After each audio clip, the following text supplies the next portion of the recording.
There is so much that lives inside of us, and there are times when what is inside feels like too much to carry. And as the weight is heavy and the clouds surround, our hearts are looking for a light in the dark.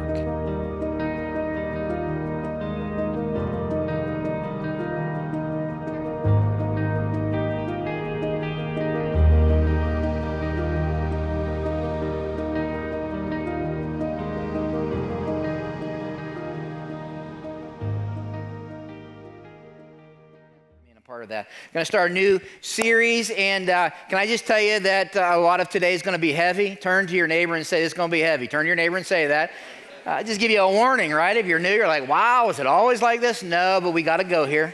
We got to go here, okay? And so the series is called Light in the Darkness, and I want to start by asking a question, and the question is simply this: how many of y'all are scared of the dark? Come on, be honest with me.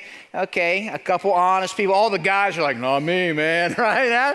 Yeah, I'm scared of the dark. A lot of people are scared of the dark. Interesting things happen in our psyche when the sun goes down, the lights go off, right? I remember when I was 10 or 11, right? For you gals in the room, when you're about 10 or 11 and you're a boy, you want everybody to think you're a man, right? And I was part of this little group that for years we'd go camping with these guys who kind of mentored us. And when I was 10 or 11, I was one of two of the oldest in the group. And so we were going to go on a camping trip just like we always did. And on this camping trip, everybody's going to stay in cabins. If you didn't know this, I grew up in the mountains. Grew up in the mountains of Pennsylvania on this trip because we were older and we ain't scared of nothing because we are 10 now, right? We're 10. We said to the leaders of the group, let us go way up into the mountain and we're going to pitch our own tent, make our own fire, cook our own supper, and we're going to be fine. I could not wait to experience this, right? We had a blast, pitched our tent, everything went great. Made a fire, wonderful. Made our own supper, it was incredible. Even made some sassafras tree. If you don't know what that is, it was incredible up in the mountains, right? Everything's going great until the sun went down. And when the sun went down, everything changed. That's what happens, right? Because when the sun went down, every little crack of a twig sounded like Bigfoot was out there. And every critter running around kind of set off an alarm, right? We got so scared. I'm just going to be honest about it because y'all won't be. I'll be honest about it. We jumped in our tent. Only problem was fire's still going, right? And with the fire still going in our tent, every critter that ran by our tent looked like Bigfoot in a shadow, right? We got so scared. We said, count to three, 1, 2, 3. We bolted out of our tent right back down to the cabin where those guys were staying on that night, right? We said, we're down here to help protect the younger ones, all right? You see, here's the deal. The darkness can be scary, right? The darkness, in the darkness, all of a sudden their shadows seem bigger, noises seem louder. Sometimes the darkness can be paralyzing. And the darkness is especially scary when you're alone. Can I get an amen on that? Just one amen, right? A few years ago, I stayed in this building alone at night. Yeah, it was a Saturday night. I'll never forget it. Saturday night before we opened up the auditorium, it burnt down. We opened it back up, and I spent the night here. You're like, why? Were you in trouble with your wife? No, we had a house full of company, right? And so I spent the night in my office. Can I tell you something? This place is spooky at nighttime, right? Love it in the daytime, spooky at nighttime. Every noise that I'd never hear during the day, all of a sudden became amplified. Every shadow made me wonder. I wonder if somebody's around that corner. By the way, little caution, if you ever try to come in here when I'm here alone spending the night and you jump out of a corner, I will hurt you. I just promise you, okay? You see, here's what I know. In the darkness, shadows seem bigger, noises seem louder, and sometimes the fear can be paralyzed. You say, Dan, why all those stories? Because we want to spend 5 weeks running into the darkness. You're saying, what darkness? The darkness some of y'all are feeling. Some of you this morning are feeling a darkness. It might not be the darkness of the room, right? But it's a darkness. Some of you, the darkness of depression. Some of you, the darkness of anxiety. Some of you, the darkness of trauma. Some of you, the darkness of grief. For some of you, it's the darkness of a relationship that's broken. For whatever it might be, there's some of you right now that the noises in your head, because you're in this darkness, they're louder than they've ever been. The shadows that you see and perceive, they're bigger than you ever dreamed. And for some of you, the darkness is so profound, so prevailing that it's paralyzed you. You can't move. And so for the next 5 weeks, we're going to run into this paralyzing, profound, real darkness. Some of you are like, I'm not in a darkness, right? So I'm not in a darkness. Well, you might not be in one now, but you may be in one someday that's going to be helpful. But chances are you know somebody who is. They're in your family. They live beside you. They're your friend, whatever it might be. And a lot of people, what happens when they have a friend or a family member in darkness, it becomes easier to avoid them. You know why? Because we're not sure what to say to them. And so we're going to spend the next 5 weeks running into the darkness today. Simply today, everybody listen, I don't want you to misunderstand, is an introduction. I like to give you a warning. It's an introduction. So when I get done today, you're going to be like, is that it? Is it over? No, it's an introduction. We're not finished at the end of today. But it's going to be a 5-week series that we're going to do together. The question might be, what in the world, Dan, is your goal for this series? Twofold. In this series, I simply want to provide hope to some of you who are hurting. I want to provide hope and maybe some healing for some in the room right now who are in that dark space. And second, I want to provide help for those of you who are helping. And maybe a third goal that I didn't state in my notes or anywhere is simply this, is that for those of you who thought there's really people who are hurting like that, my goal in this series would be this, is that you would walk out of here and see people totally different. Had conversations already this morning after first service. Everybody's got a story, and my goal for the series is hope for the hurting and help for the helping. Begs the question then, well, Dan, what's the reason for doing a series like this? It's kind of a deep series, kind of a profound series. What's the reason for doing this series? Can I state it this way and then give you some statistics? The reason for the series is this: the darkness is real. The darkness is real. Everybody say that with me. The darkness is real.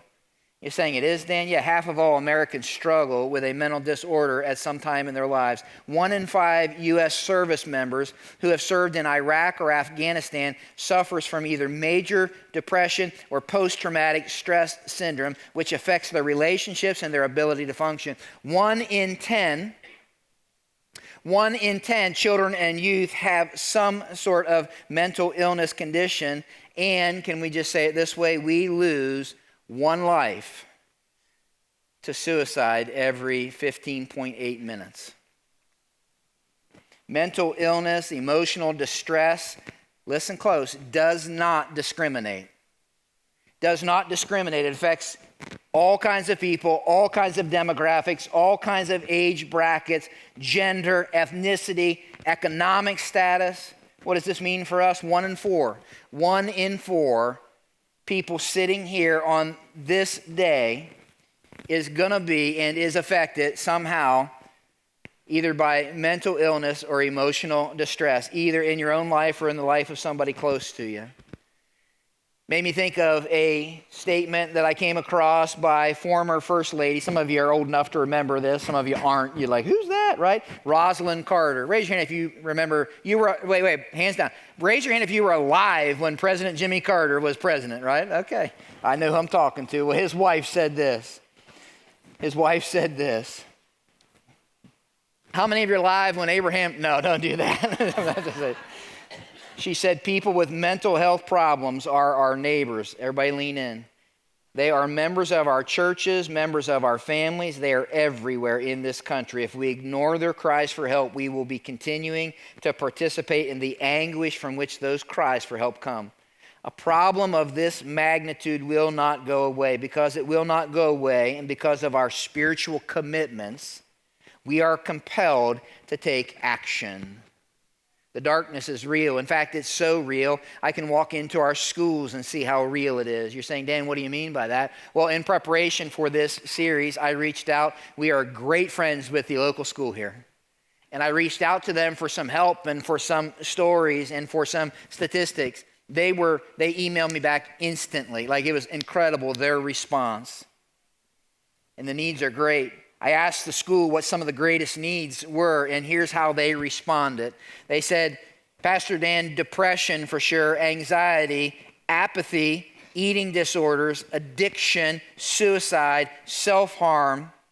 One counselor said this: one of the biggest things I'm seeing is anxiety over school shootings, some of my students witnessing domestic violence, trauma, grief, loneliness, family instability, and then the fear due to social media of not measuring up.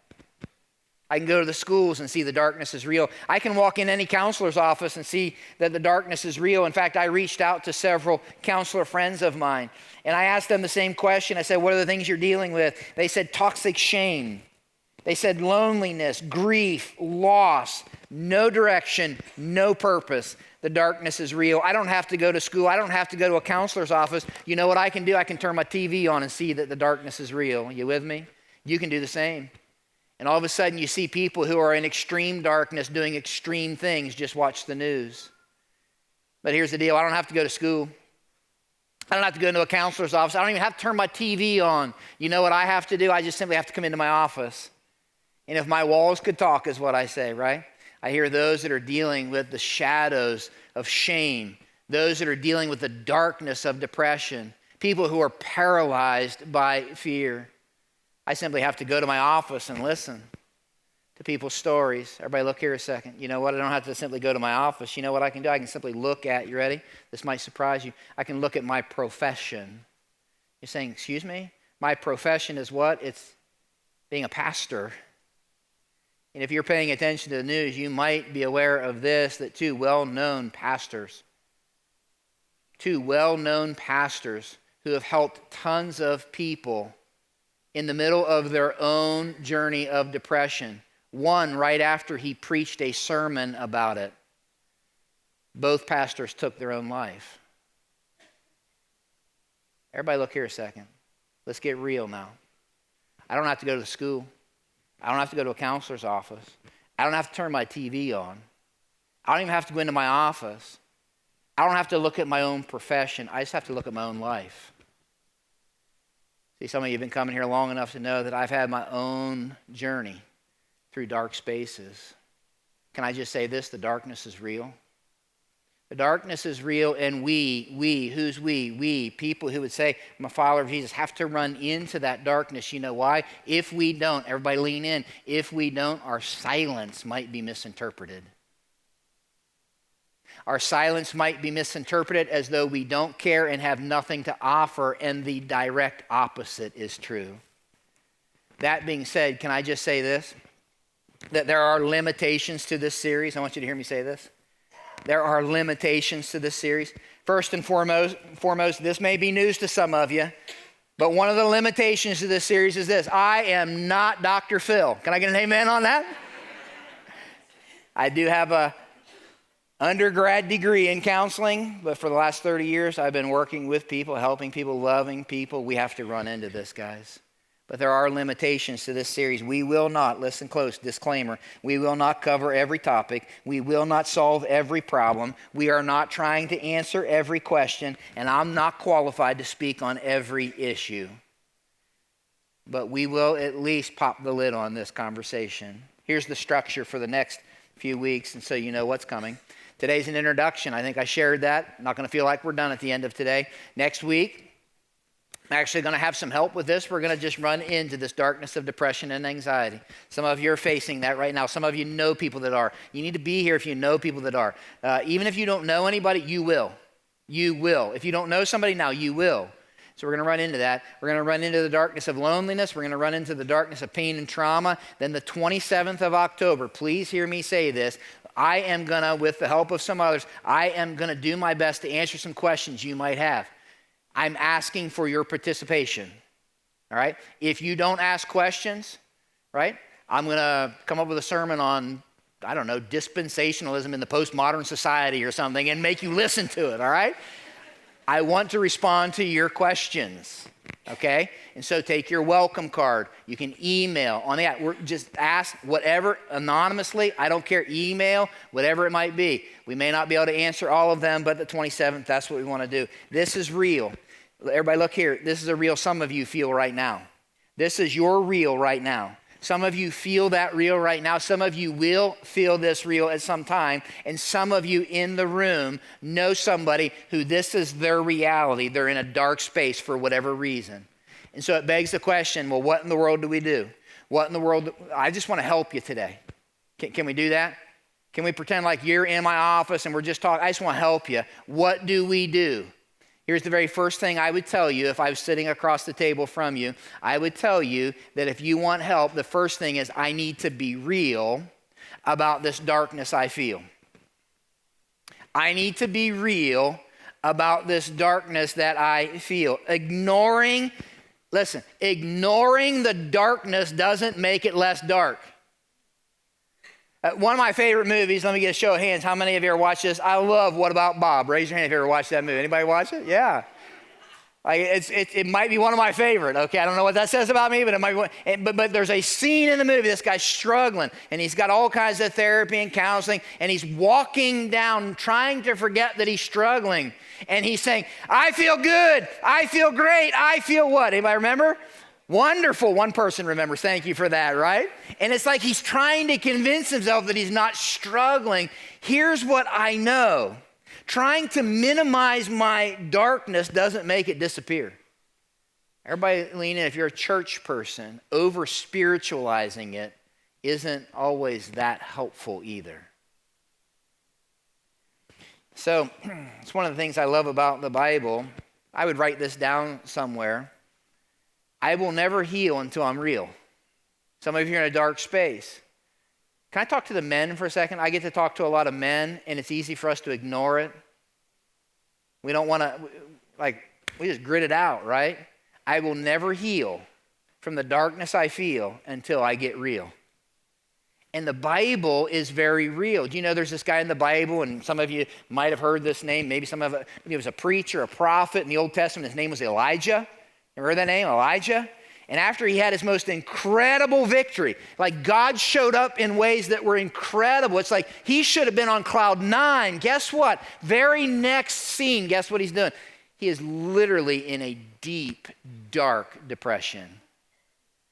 The Bible's real, and the Bible outlines for us people who struggled with doubt, anxiety, fear, suicide. In fact, there's this passage a few pages over from Psalm 139. If you got your Bibles, you might want to look at it, Psalm 69. And this is what it says. We'll throw it on the screen. See if you can't relate with this. I love how real the Bible is. It says, "Save me, O God, for the flood waters are up to my neck." Anybody ever been there? "Deeper and deeper I sink into the mire. I can't find a foothold. I'm in deep water, and the floods overwhelm me. I'm exhausted from crying for help. My throat is parched." Everybody ever been there? Can you relate? Love how real the Bible is. "My eyes are swollen with weeping, waiting for my God to help me. But I keep praying to you, Lord, hoping this time you will show me favor. In your unfailing love, O God, answer my prayer with your sure salvation. Rescue me from the mud. Don't let me sink any deeper. Save me from those who hate me. Pull me up from these deep waters. Don't let the floods overwhelm me, or the deep waters swallow me, or the pit of death devour me. Answer my prayers, O Lord, for your unfailing love is wonderful. Take care of me, for your mercy is so plentiful." Pastor Jonathan and I had an Old Testament professor that used to say this: the Bible shoots straight. I love that about the Bible. The Bible doesn't skirt around our struggles, our suffering, the hard things that we face. And can I tell you this? Listen. And it seems to be the heart of God, the God of the Bible, to help, to support, to give hope in the middle of those dark spaces. In fact, in the same book, the book of Psalms, it says this in Psalm 55, "Cast your burden on the Lord. He will sustain you. He will never permit the righteous to be moved." Psalm 147, "He heals the brokenhearted and binds up their wounds." Psalm 34:18, "The Lord is near to," if you're brokenhearted today, everybody listen up. If you're brokenhearted, you're in a dark space, listen to this. The Lord is near to the brokenhearted, saves the crushed in spirit. Some of you know the book of 1 Peter chapter 5 says this: "Cast your care on God." Why? Why? Because he what? Cares for you. You see, what's interesting is when you unwrap the Bible, you begin to realize that God is not afraid for us to be real about this darkness that we feel. Some of you feel that darkness. It might be grief, it might be depression, it might be anxiety, it might be something you don't even understand, it might be addiction, it might be you fill in the blank, but you feel this darkness. And this darkness that you feel causes the shadows in your life to loom larger. The noises that you hear seem louder. And for some of you, you are downright paralyzed. And the reason that you're paralyzed is because it seems so dark. Do you know what I know about the darkness? When you're in the middle of darkness, guess what? You can't wait for what? For a little what? A little light to shine. Right? Because when a little light shines, it begins to reveal things that you wondered about in the dark.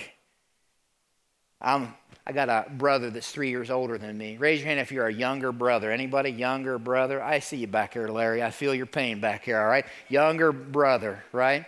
My brother's 3 years older than me. We shared the same bedroom, right? And I can remember when it would get dark, one of his favorite hobbies was to scare the liver out of me. Amen? I mean, he would say things like, Dan, he'd shut the door, of course, right? Dan, it's so dark. I wonder what that shadow is over there in the corner. I bet that's somebody. It looked like somebody. And I began to wonder, and I began to get afraid, and I began to think, and I began to hear stuff like, did you hear that? And then all of a sudden, you know when all of a sudden things clear up for me? When somebody cracked open the door and when a little light shines in, all of a sudden I can see things a little clearer. I can see that that person in the corner is actually a coat rack, and I feel a little better. Everybody look here. Everybody look here. In this dark space that you're in or the person you're trying to help is in, we got to crack the door open. Listen close. We got to crack the door open to shine a little light in the dark space. Here's the way I would say it, and I want you to write it down this way. This darkness I feel is caused by something the light of understanding needs to reveal. Now, I want to explain something. I just want to help you this morning. I want to explain something I think is very important. This darkness I feel, it's real. But this darkness I feel is connected to something deeper. It's rooted in something that's causing this darkness I feel. And if I don't get there, I'm just going to simply exist in this darkness. That's the point. In the Bible, everybody remember this, wisdom and understanding always hold hands. Wisdom and understanding always hold hands. They always go together. Here's what I mean. The more I pursue understanding, the better I can apply wisdom. Let me explain it to you real quick. Okay, I'm going to use a really stupid example. But if I start crawling up and down the aisle on my hands and knees, y'all are going to look at my behavior and you'll be like, that guy's crazy, right? You might even exit the room, like call the cops. I don't know. You might make fun of me. Shame on you, right? But I'm acting kind of bizarre. Some of you, Dan would, he might look at me and say, help me understand. Why are you crawling up and down the aisle on your hands and knees? Let me understand. Why are you doing that? If I looked at him and said, you know something, Dan, I lost my contact. Guess what? Understanding leads to what? Wisdom. Now he can what? He can help me because now we understand why. You see, some of us in the room, we're feeling this darkness and we were not sure why in the world life feels so dark, thoughts are so dark, feelings are so bleak. And wisdom and understanding go together. Here's the way Proverbs says it. Blessed are those who find wisdom, those who gain understanding. More profitable than silver, better return than gold, more precious than rubies. Nothing you desire can compare with her. A little later in the same chapter, my son, do not let wisdom and understanding out of your sight. Preserve sound judgment and discretion. They will be life for you, an ornament to grace your neck. Here's what happens. Everybody look here. I want you to hear me say this so that, one, it will help you. Two, you might be able to help somebody else. When you turn the lights of understanding on in your life, here's what you find out. We are made more complex than we think. Let me say it again. We are made more complex. That's why this feeling of darkness, simple answers aren't always helpful. You're saying, Dan, how do you know we're made more complex? Well, look at what it says in Psalm 139. You made all the delicate inner parts of my body, God, and knit me together in my mother's womb. Thank you for making me so. Everybody say the next two words out loud. So what? Your workmanship is marvelous. How well I know it. All the husbands in the room, if you're here with your wife, here's what I want you to turn and say to her out loud. I would say, sweetheart, you are wonderfully complex. Go ahead and do it right now. You are wonderfully complex. All the wives in the room, turn to your husband and say, you are incredibly simple. No.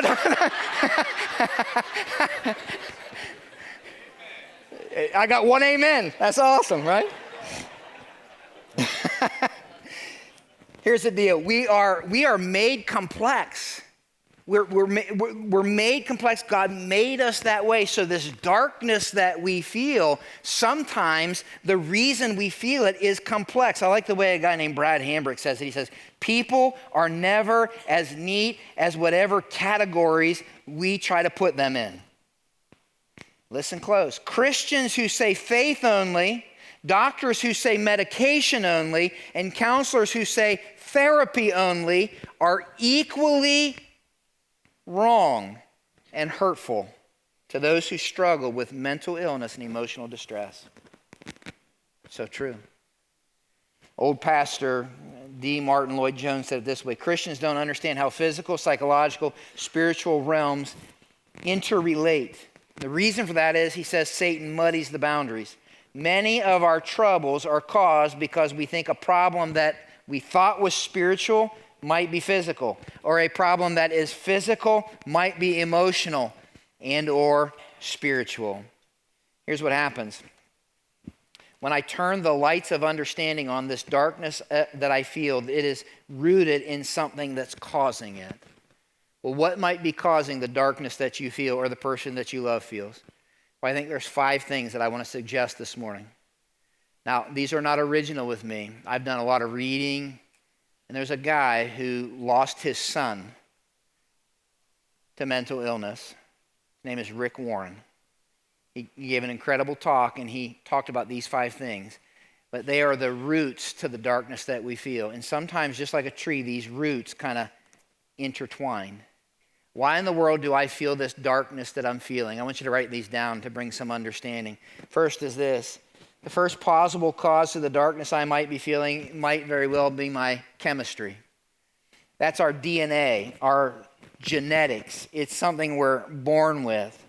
Some of us in the room, we were born with this hypersensitivity to pain. Others of us in the room, we have this extremely high tolerance for pain. Some of us in the room, if we're honest, we were born with a low level of energy. Some of us just born that way. Some of us came out the womb like a hyperactive, caffeinated squirrel. You know what I'm saying? Like, you ever know somebody like that? I've met somebody like, I hired him. He's my worship pastor. That's what I said. Sorry, Aiden. Some have chemical weaknesses. Some have structural weaknesses. Some people have to wear glasses. I can't see anything up here without glasses. Some people can't hear, right? Some people have this affinity. This is the way they're made up, like to want things organized a certain way. My family, see if anybody relates with me. My family, both my wife and my kids, they both accuse me of being OCD. Anybody in here like that? Like, woo, right, that's right. You come into my office, don't mess with it, man. I got things exactly where I want them, right? But every time they say I'm OCD, it bothers me to death, man. It bugs me to death. You want to know why? Here's why it bugs me. Because the letters aren't in alphabetical order. It should be CDO is what it should be. Amen, right?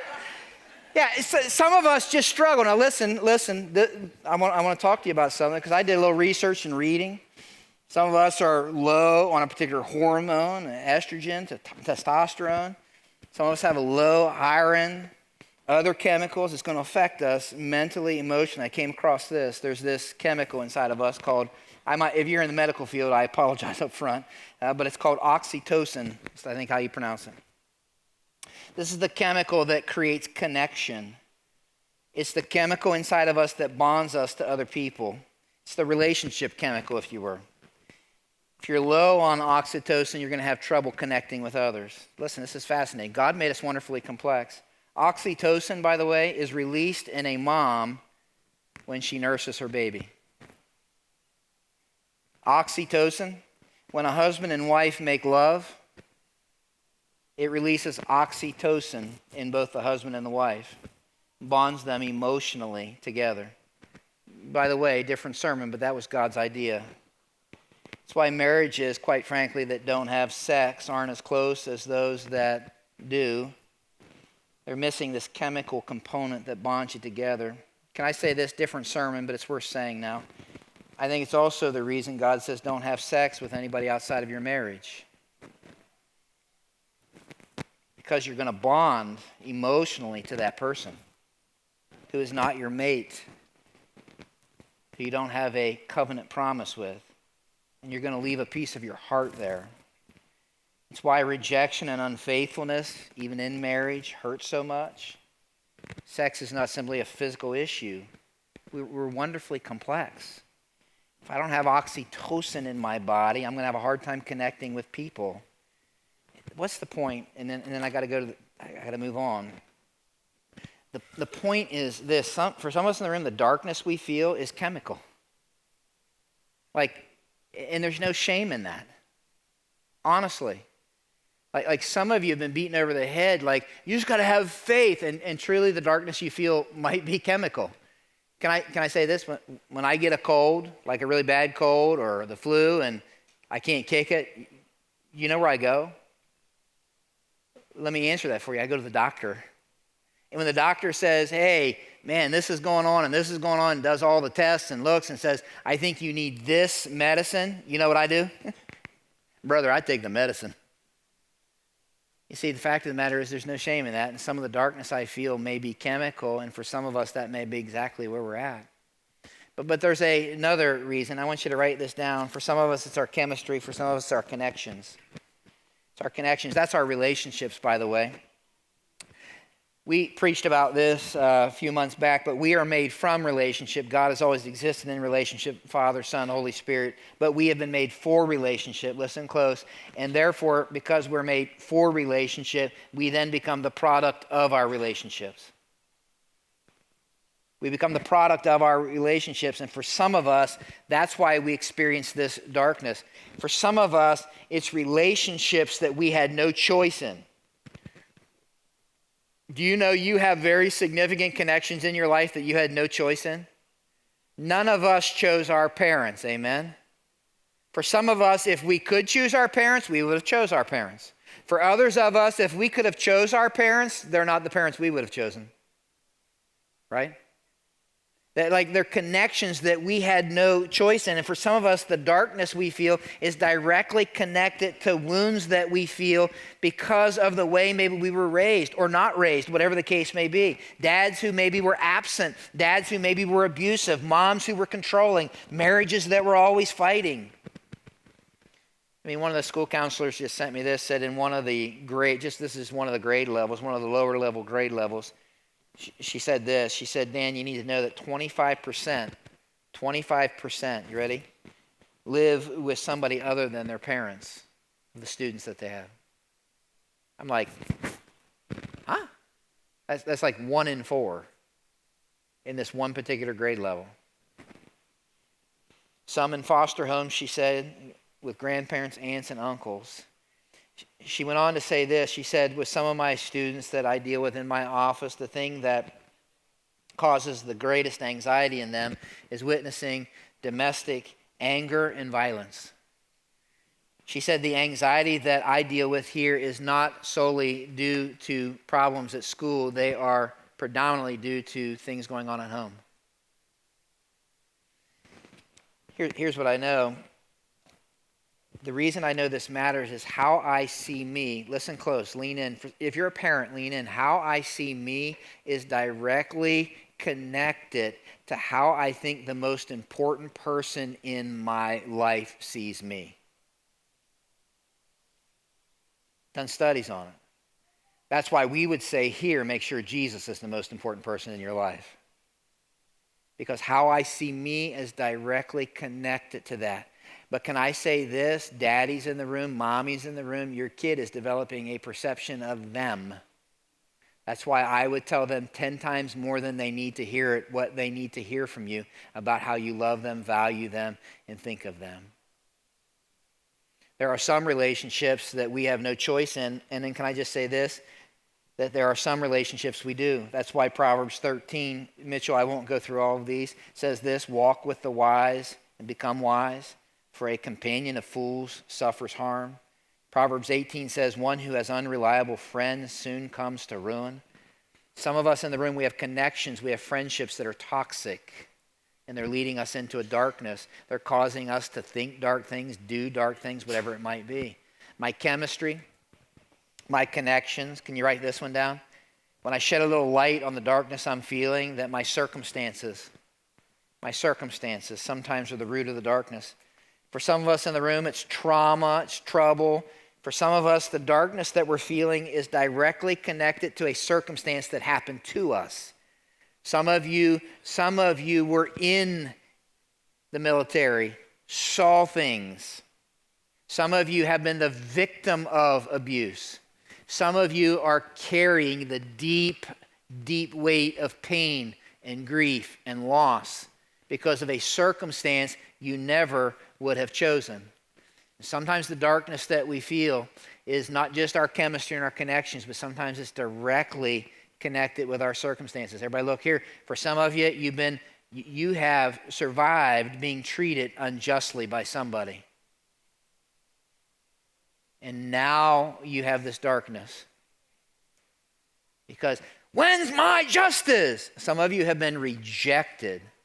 You're like, now you feel this darkness. There's a fourth thing, and that's this. It's my chemistry, connections, circumstances. I want you to write this down. Fourth one is this: my consciousness. You're saying, what's that? That's how I talk to myself. Everybody listen. I, and you, by the way, I am constantly talking to me. Yeah, three of you like, Turn to your neighbor and say, I'm talking to myself. Turn to your neighbor and say it. Go ahead. Now say back, so am I.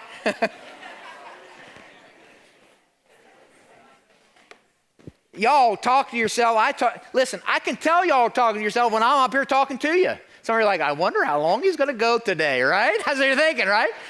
Can I answer your question you're thinking? Here's the answer. Just a little bit longer is how I'm going to go, right? Yeah, we always talk to ourselves. That's why this passage is interesting to me. Ready? Proverbs 4:23, above all else, guard your heart, for everything you do flows from it. Everybody look here. And something that was helpful for me in my counseling. You're saying, you went to counseling? You better believe I did. Something that was helpful for me, as my counselor said this, is when the Bible talks about your heart, you can kind of put in there most of the time the way you think in your mind. That's why the New Century Version says it this way: be careful what you think, because your thoughts run your life. For some of us, that's why this darkness, because we're telling ourselves lies. No one would ever love me. No one would ever want to marry me. I think everybody thinks this about me. When you walk in a room, let's just be honest. Most of us, we walk in a room and our first thought is this: I wonder what everybody thinks of me. I wonder if I'm wearing the right, if my hair is right. Well, not me, I don't think that, but I wonder if everything is A-okay, right? Because we somehow have this constant conversation. You ought to write this down somewhere. Feelings are not the same as facts. My heart can deceive me. My heart can deceive me. That's why Paul says finally, brothers and sisters, whatever's true, whatever's noble, whatever's right, pure, lovely, admirable, excellent, praiseworthy, think of those things. Everybody look here. I want to draw this somewhere and I want to show you a video. And then we're going to sing a song. So I'd love nobody to leave if you can help it. Nobody to leave if you can help it, okay? We're going to watch a video and then sing a song. My chemistry, ready? My connections, my circumstances, my consciousness. There's fifth thing. You know what that is? It's my choices. It's my choices.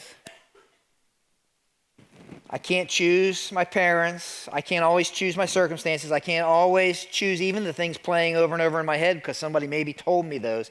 But one thing I can do is I can determine my choices. And for some of us, that's exactly, everybody listen, that's why you feel the darkness you do. Because the darkness you feel is this huge grave of guilt you live in. Or for some of you, it's this darkness of deep regret. Or for others of you, you're trying to outrun this shadow of shame. Whatever the darkness is, somehow you're thinking it's the choices I've made that's creating the darkness I feel. And for some reason, this one's different than all the rest because that's one I control, which is incredible because if that is what is contributing and if that somehow is different than the rest, everybody look here, it is the secret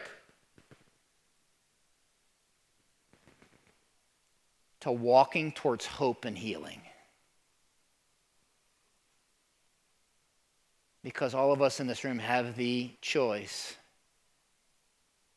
and the ability to choose to walk towards healing. That's why I would say this. Understanding that reveals when I open the door and shine a little light on why I'm feeling this darkness. That light is what opens the door to a wisdom that heals. That light is the very thing that all of a sudden begins to help me understand why am I in this dark space. Everybody listen, I want you to know this. Some of you are in a dark space, and when you begin to open that door, you know what it's going to show you? Like everybody's been telling you, you just need to pray more. You need to have more faith, and maybe you do. Please hear the preacher say that. But you might open that door and all of a sudden realize there's something chemically going on inside of you. For others of you may open that door. I just had a family in my office this last week, and they're all sideways and a mess, and I just asked questions for 40, 50 minutes. By the way, not just good counselors ask questions. If you're going to a counselor and he's not asking you any questions, go to another one. Whoops, sorry if you're a counselor. You know why? Because understanding leads to wisdom. If they're just telling you what to do and don't know why you're where you're at, I'd go to another one. But forget that. Not everybody needs counseling. Good friends ask questions. Good friends ask questions. And I was just with a family, and they were telling me all about everything's mixed up, toxic. I asked questions first 40 or 50 minutes, and the lady looked at me because I just asked questions. She's answering questions, and it's what she said. She said, you know something? I have major daddy issues. And I'm like, yeah. Why don't we get underneath that? Because that might explain some things. Some of you might open the door and like, hey man, this circumstance, I didn't realize how it affected me. I was with a guy a couple weeks ago. Somebody very close to him died.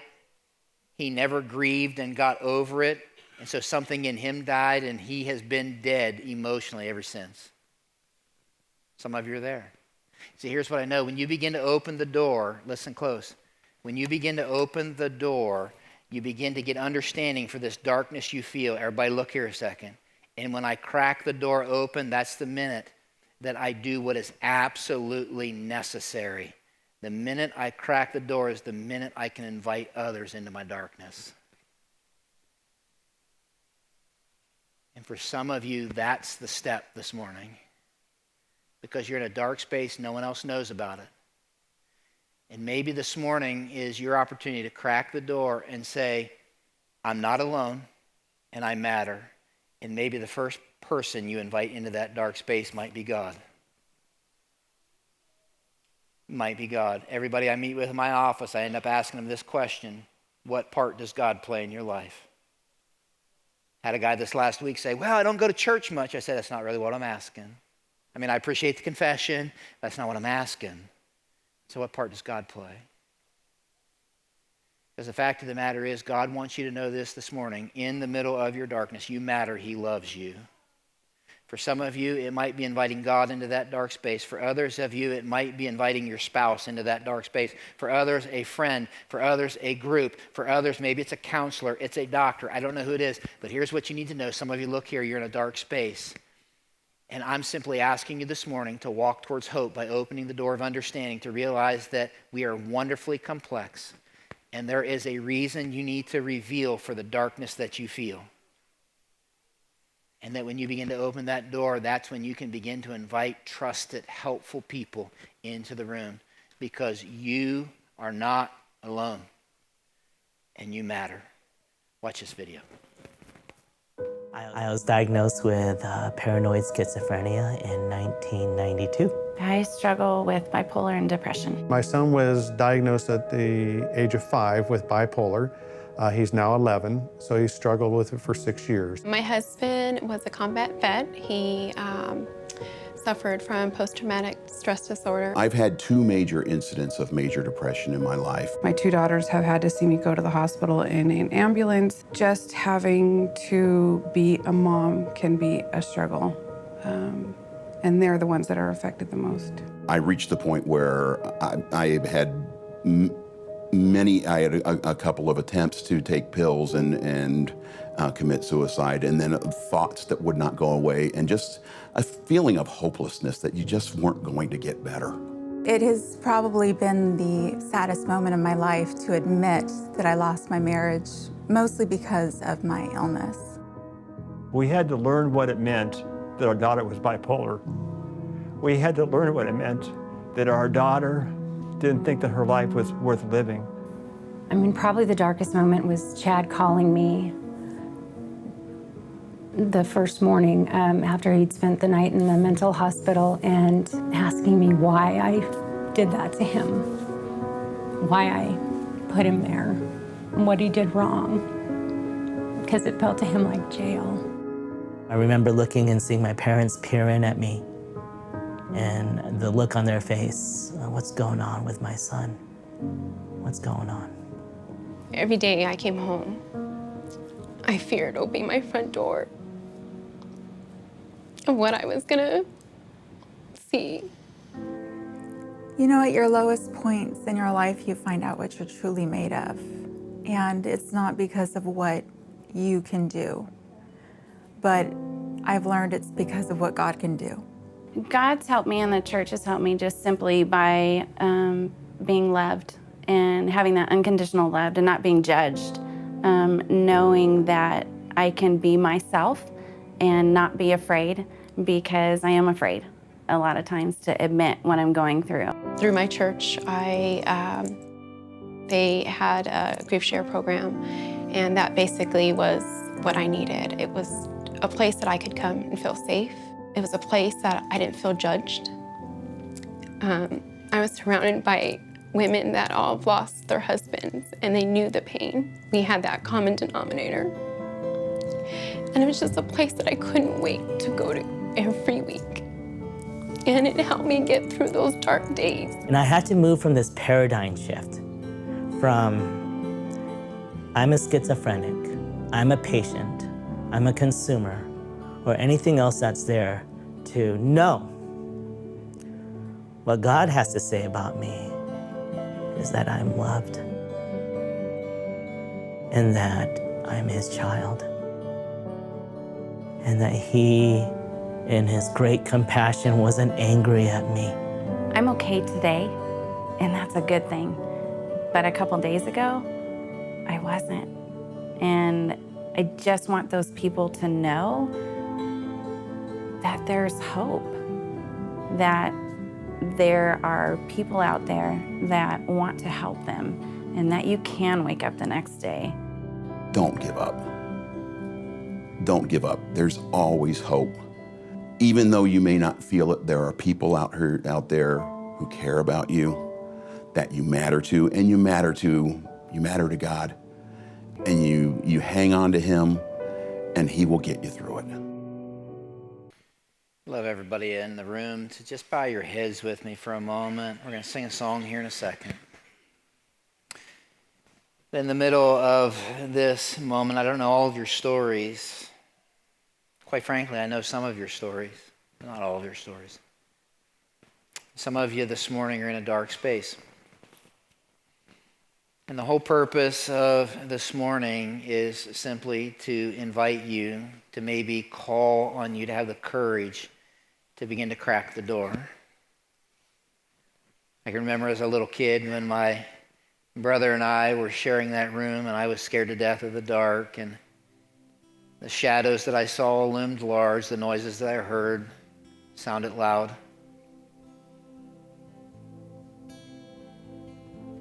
There's nothing that brought more comfort to me that when that door cracked, to look and see the face of my Father. This morning, I don't know what kind of room you're sitting in, but if you'll begin to crack that door open, begin to shed some light of understanding on this darkness that you're feeling, I can tell you this, there is a God at that door who says, you matter. I love you. In case you wondered how much I loved you, I chased you the whole way to the cross and died in your place. And this morning, he's simply asking that you crack open the door and invite him in to that dark space. Some of you are sitting here this morning and you're not necessarily in a dark space, but you know somebody who is. Can I just say this, that one, you can't change them. Two, you can't make decisions for them, but you can be there and you can love them. You don't have to have all the answers. In fact, be careful of being too simplistic with your answers. But what matters more than anything is that you're willing to at least knock on the door, that they might crack open that door so a little light might shine in. And for some of you in the room, you're like, I'm not in a dark space and I don't know anybody in a dark space. Can I simply challenge you this way, that people who are in a dark space, they're your neighbors, they're your coworkers, they're your children, they might be your spouse, they might be sitting next to you in this service. God, my prayer is simply this, is that you would open our eyes, that we might see. For some of us, that we might crack open the door and see your face and realize we matter and you love us. For others of us, that we might stay present at that door so we might invite others into a path of healing and understanding. I'm so grateful that you are a God who shows up in the fire and in the middle of the darkness.